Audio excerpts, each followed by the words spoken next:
Hi guys, David Seymour and welcome back to the nitty gritty of selling. Today I have the pleasure of having discussions with Tanya Maich from Bayleys Real Estate. Welcome to the Mustang Room. Thank you, David. It's a pleasure. Today we're going to talk to Tanya about her career so far in real estate. Tanya, you've done around about 12 months so far. Yep. Why real estate and how's the first 12 months gone?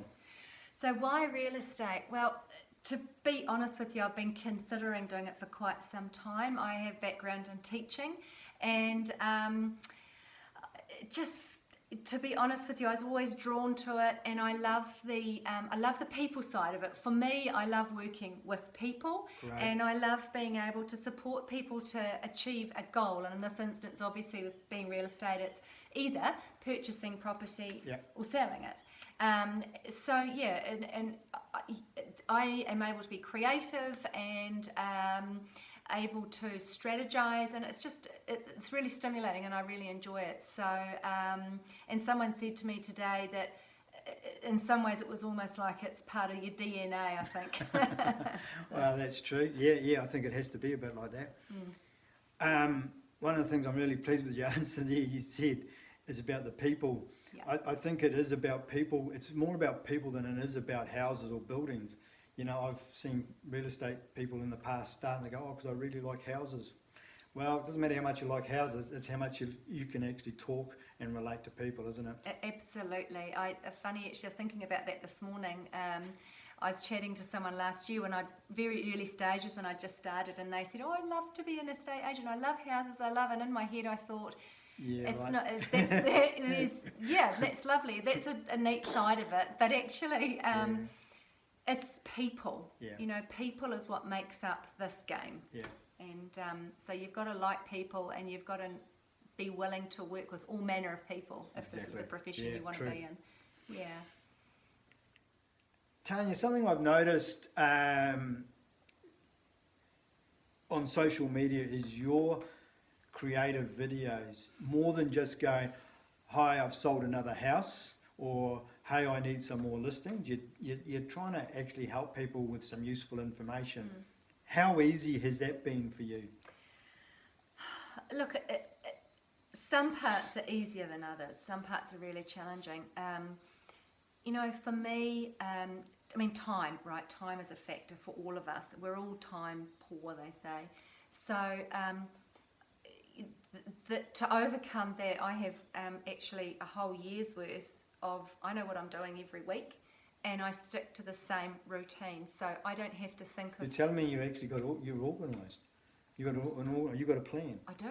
Wow. I know. Is that not normal? No, not normal. It's not normal, but it's probably very it's a geeky. good bonus. Yeah, it's the nerd in me coming out.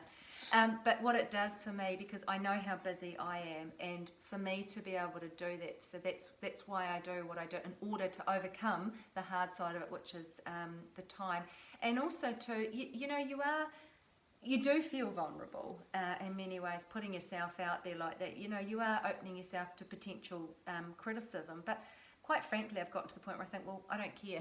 Yeah, like exactly. if somebody's going to be negative about what I'm doing, well, unless there's really good reason to listen to what they're saying, and there may be, right? So I'll look at it. Critiquing's not a bad thing. No, not at all. But just outright criticism can sometimes, you don't need it. I had a great example of this where I posted actually a video, and it was really amateur, and my poor old mum had been caught on the spot. She'd been outside, and I got critiqued by somebody. Yeah. But you know what? People loved it. Yeah. They loved it. Yeah. I had so much engagement because it was authentic. It's it was real. Yeah. Don't worry about making it really polished. Yes, sometimes I do have a couple of goes because I make a mistake, or technology fails me, or whatever. Take 7, take 9. Yeah, that's right, exactly. But I try not to make it too polished, and so you have to sort of overcome the worry about it, you know, not being perfect. It's not about being perfect. I always say to people, just talk like you're talking to somebody. Exactly. That's the way to do it. And exactly. So, and just try. And look, at the end of the day, the great thing about the social media thing is that if you put it on there and you watch it 12 hours later and you think, oh, that was god awful, take it off. Yeah, exactly. You don't have to leave it there. But No. the other thing about criticism, and we spoke about it just before we came on camera, is that if people are going to criticise you, the bonus is they're actually watching you. That's true. When I had the 007 license to sell thing, people would go, "Who do you think you are, James Bond?" And I go, "If that's who you think I am, that's great. If you don't like it, sorry, it doesn't look at matter." it. Yeah. But I created a brand, and I think I give it 10 out of 10, Tanya.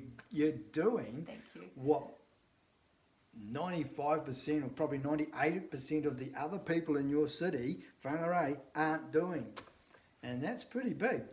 Give it a go. Just give it a go, guys. I've been saying it for months. Just step outside the comfort zone a little bit. And it's not actually that far outside the comfort zone once you turn the camera on. Yeah. There's It's okay. And you can you don't have to do it live. So give it a few goes until you feel comfortable with how you think it's come across. Yeah. But don't think that everyone's going to hate it. And that's your biggest downfall. People, what if people don't like it? Yeah. Well, haters will always what hate. if they do? Yeah. Actually, what if they do Think really of the like positive. it? Think of the positive. Let's go with that. We'll go with that. Yeah. Think of the positive. Think of the positive. The life of a real estate salesperson, in fact any salesperson, has a certain component of rejection.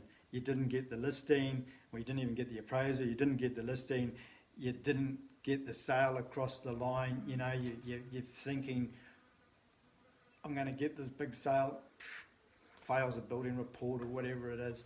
Handling rejection. Yeah. Deep breath and move on. Yeah, pretty much. Yeah. I think, look, it's a fact of life, isn't it? Rejection.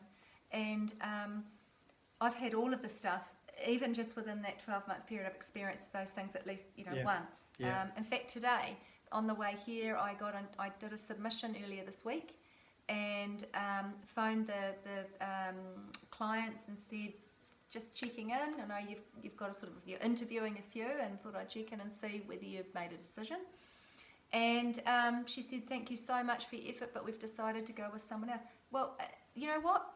Clearly they would be a match, and that's okay. That's all right, isn't it? And you can't win them all. Yeah, I was gutted. But I sort of thought, well, there's no point dwelling.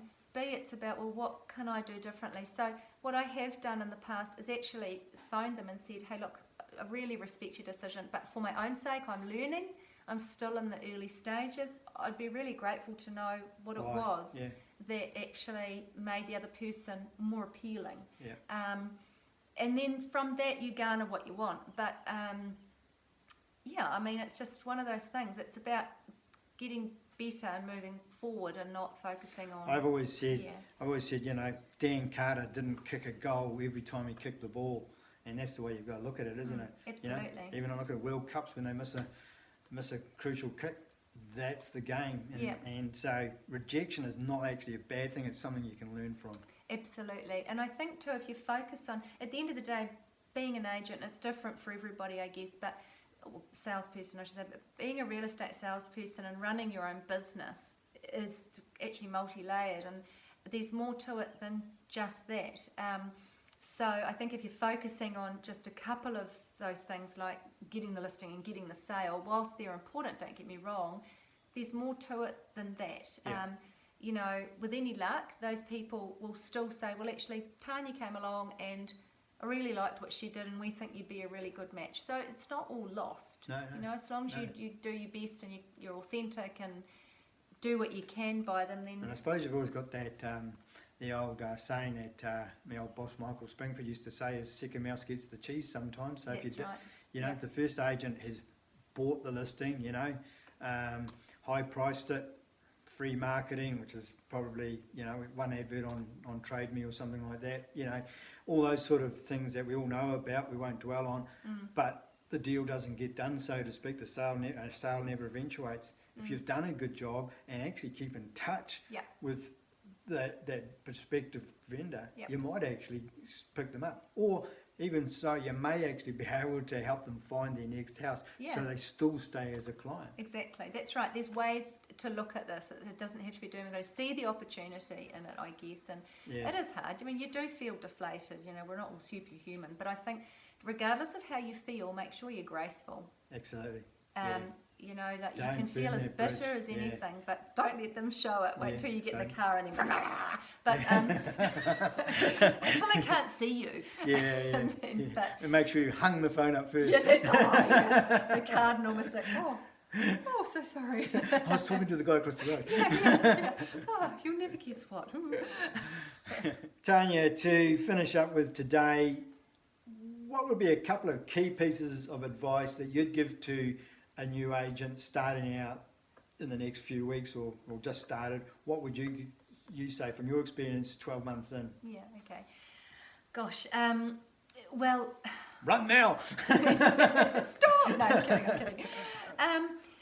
Well, probably the first thing is don't expect it all to happen at once. That's actually something that I think can be a tripping up. It's not an instant gratification job, is it? It's not an instant gratification job. Look, for me personally, and everybody's different, but I think it's important to spend a bit of time watching if you can. If you're in a position where you're able to just observe, I know, David, you've talked about this before. I remember watching one of your videos around align yourself where you can with those people who are doing well or whose habits are in line with good regular amounts of activity. I use the phrase have lunch with successful people. Yeah, that's right, exactly.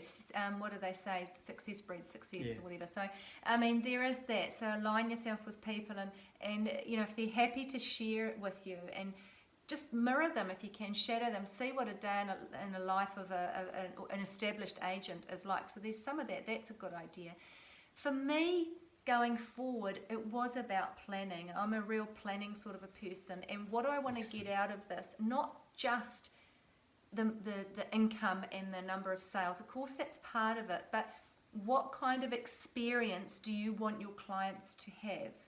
And then and plan around that. And then like for me, I've got a philosophy that really comes down to 3 key things. And those key things then actually really thread through the remainder of what I do. Yeah. And that was a really good anchoring thing for me. And then from that flourishes. And so, yeah, for me it was really about planning. So don't expect it all to happen straight away. Leverage off the people you know as well, like make use of your friend networks and don't be shy to say, hey, look, I'm starting out, I'll be really grateful if you can tell people about what I'm doing, whatever. And then the planning for me and and then also in terms of managing like a database, think about what you want your database to look like. I say database, some people say database, data. Tomato. Yeah. So if you don't understand what I'm saying, hopefully now you get it. Your database. So thinking about what you want that to look like and what's the purpose of it for me. And actually use it. Actually use it, yeah. What do you want it to do for you? How's it going to work for you? I think that's fair, yeah. You know, there's one thing about having a list of names, but actually having a database that actually works, you know, and broken into different groups of people or whatever it may be. For me, I like what you're saying about the planning. It's great to hear an agent who actually has a workable plan. Because that plan, as I said, if you want to earn $100,000 a year, start with that and work your way backwards as to all the things you need to do, right back to your beginning of your day and your prospecting every week, time frames and so forth, as to how you're going to earn that $100,000 a year, isn't it? Or 200, whatever it might be. I think to note on that is that, really important, but just remember that we're all human and sometimes you fall off the wagon and that plan that you've got, you're not sticking to it. And I'm an example of that now. Some of my prospecting stuff that I've had scheduled to do, I haven't done because I've been busy doing other stuff. Now I could sit there thinking, oh, I forgot, and screw the plan up, chuck it out the window. But actually I need to just go back to it and maybe modify and think, okay, well, when I'm busy, what do I need to do differently in order to still meet my things I really don't want to compromise on? So, you know, it's yes, it's a plan, but there are times where you'll do a little bit of this, but don't chuck it away. Just modify. Yeah. That's cool. All right, Tanya, that's given them enough to go on for one day, I think. I think so. You're probably sick of the side of me by now.